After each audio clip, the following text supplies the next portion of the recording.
اور ہم نے تمہاری طرف روشن آیتیں نازل کی ہیں اور جو لوگ تم سے پہلے گزر چکے ہیں ان کی خبریں اور پرہیزگاروں کے لیے نصیحت۔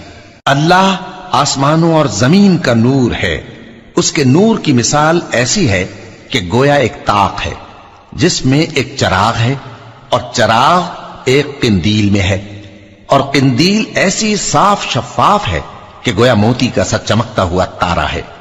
اس میں ایک مبارک درخت کا تیل جلایا جاتا ہے، یعنی زیتون کا، کہ نہ مشرق کی طرف ہے نہ مغرب کی طرف۔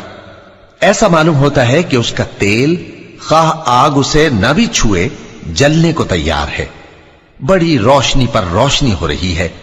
اللہ اپنے نور سے جس کو چاہتا ہے سیدھی راہ دکھاتا ہے، اور اللہ جو مثالیں بیان فرماتا ہے تو لوگوں کے سمجھانے کے لیے، اور اللہ ہر چیز سے واقف ہے۔